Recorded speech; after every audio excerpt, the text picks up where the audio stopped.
এরকম হয়, তাহলে আমি বলতে চাই যে যারা বিশুদ্ধ হাদিস দেখে দেখে শুধু আমল করবেন, যে কোরআন এবং হাদিস দেখে দেখে আমি ডাইরেক্ট আমল করব, কোনো ব্যক্তিকে অনুসরণ করব না, তাদেরকেও কোনো কোনো ব্যক্তির মূলনীতিকে অনুসরণ করতেই হবে। এটা নির্বিকল্প। কেন নির্বিকল্প? কারণ হাদিসের সহিহ হওয়া না হওয়াটাও কিন্তু মুহাদ্দিসদের রেকমেন্ডেশন, তাদের মূল্যায়নের উপর নির্ভর করে। আর এটা নিয়েও কি আছে, ইখতিলাফ এবং মত পার্থক্য আছে।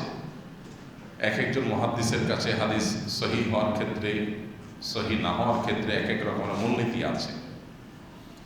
এবং একই সনদকে কোনো কোনো মুহাদ্দিস সহিহ বলছেন, কেউ গায়ে সহিহ বলছেন। এক্ষেত্রে কোনো একজনের উসুল বা মূলনীতিকে আপনাকে অনুসরণ করতেই হবে। এটা হলো সনদের দিক থেকে। এবার আসেন মূল পাঠ বা মতনের দিক থেকে। একই ধরনের বিষয়ে একাধিক রকমের হাদিস পাওয়া যায়, বাহ্যিকভাবে দেখতে মনে হয় বিপরীতমুখী। এক্ষেত্রে কোনো না কোনো উসুল বা মূলনীতির অনুসরণ, কোনো ইমামের কোনো মূলনীতির অনুসরণ করলে আপনি দেখা যাবে যে সেখানে কোনো সাংঘর্ষিকতা নেই। এই বিষয়গুলো পরিষ্কার না থাকার কারণে আমরা অনেকে মনে করি যে আমি যে কোনো হাদিস পাইলাম আমল করলাম, চললো। আপনি একটা হাদিস পাইলেন, আমল করলেন, এর হুবহু বিপরীতে আরেকটা হাদিস দুদিন পরে পেলেন, তখন আপনি কি করবেন? নিশ্চয়ই এখানে মাঝখানে একটা সূত্র আছে, যে সূত্র দুইটাকে একত্র করবে। বাহ্যিকভাবে সাংঘর্ষিক মনে হলেও মূলত সেটা সাংঘর্ষিক না। এই সূত্রটা আপনার কাছে না থাকলে আপনি শুধুমাত্র হাদিস অনুযায়ী আমল করতে গেলে তখন আপনি দেখা যায় ধোঁয়াশার মধ্যে পড়বেন, বিভ্রান্তিতে পড়বেন।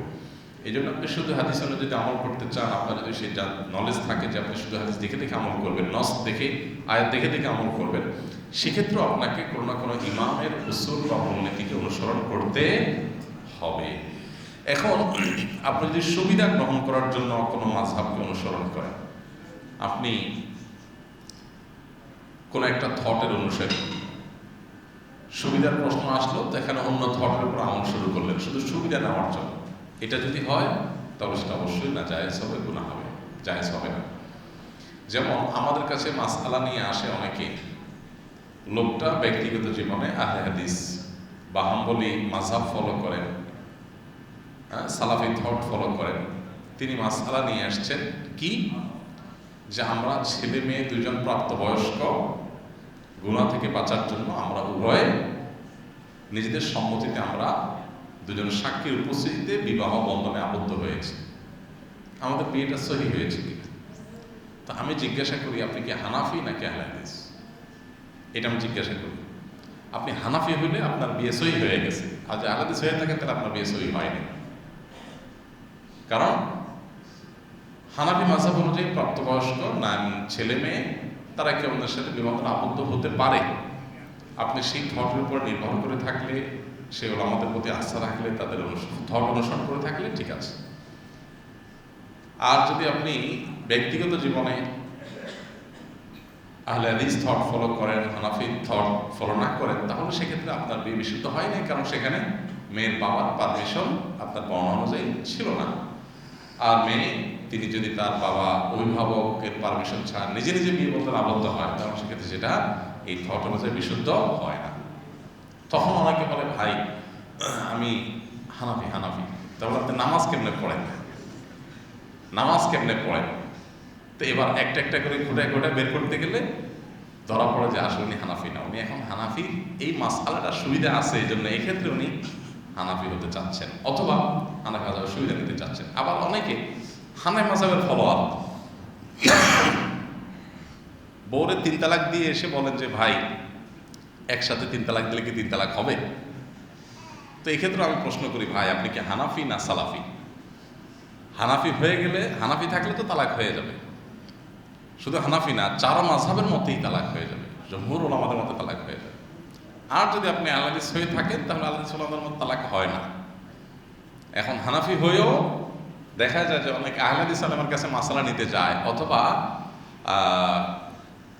হানাফি আলেমের কাছেই নিজের হানাফিয়াতের পরিচয়কে ছাপিয়ে গিয়ে মাসআলা জিজ্ঞেস করতে চান, শুধুমাত্র আহলে হাদিসের ওই সুবিধাটা নেওয়ার জন্য। তো এই সুবিধাবাদী আরেকটা মাযহাব আছে দুনিয়াতে, 4টা মাযহাব তো আছেই, এর বাইরে আরো বিভিন্ন মাযহাব আছে। নতুন একটা মাযহাবের আপনার আমরা দেখতেছি, অভ্যুদয় দেখতেছি, নতুন একটা মাযহাবের উৎপত্তি দেখছি। সেটা হলো কি? মাযহাবে সুবিধাবাদিয়া, মানে সুবিধাবাদী মাযহাব। তো এই সুবিধাবাদী মাযহাবের কোন অবস্থান ইসলামে নাই। এটা প্রবৃত্তির পূজা। এই প্রবৃত্তির পূজা করলে সেটা কি হবে না? জায়েজ হবে না। আপনি হানাফি মাযহাব অনুসরণ করেন, হানাফি মাযহাব অনুযায়ী রক্ত বের হয়ে গলায় পড়লে ওযু ভেঙে যায়। এখন আপনি দেখতেছেন শীতের দিন, রক্ত বের হয়েছে, আবার গলায়ও পড়ছে। এখন বলছেন না, এই ক্ষেত্রে আমি হানাফি মাযহাব না, এই ক্ষেত্রে আমি হাম্বলি মাযহাব অনুসরণ করলাম, করে আমি সুবিধা নিলাম। তাহলে সুবিধাবাদী মাযহাব হলে সে আসলে কোনো সঠিক কাজ করছে না, এটা মনে রাখতে হবে। এমনকি বিশুদ্ধ হাদিসে অনুসরণ করছেন, সেটা আপনার সুবিধাবাদী মানসিকতা থেকে যদি করেন তাহলে সেটাও ভুল পদক্ষেপ হবে। সুবিধাবাদী মানসিকতা থেকে করা যাবে না। এটা যদি হয় তাহলে দুনিয়াতে শুধু প্রবৃত্তির পূজাই টিকে থাকবে, আর কিছু টিকে থাকবে না।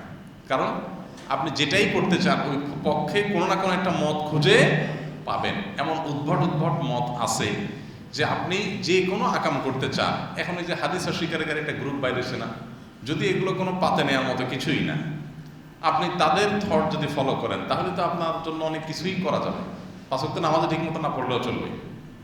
তো এরকম সুবিধা অনুযায়ী যদি আপনি থট অনুসরণ করেন তাহলে অবশ্যই গুমরাহির দিকে চলে যেতে হবে।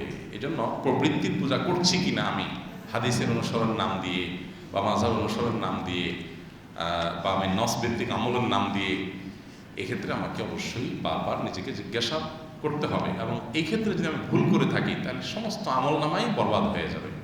আল্লাহ তাআলা বলেছেন না, কুল হাল নুনাব্বিউকুম বিল আখসারিনা আমালা আল্লাযীনা দাল্লা সা'য়ুহুম ফিল হায়াতি দুনিয়া ওয়া হুম ইয়াহসাবুনা আন্নাহুম ইউহসিনুনা সুন্না।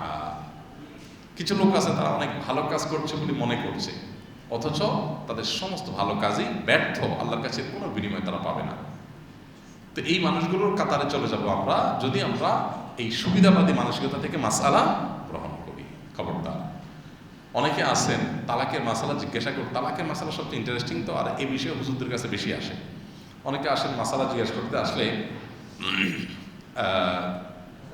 এক রকমের বর্ণনা দেন।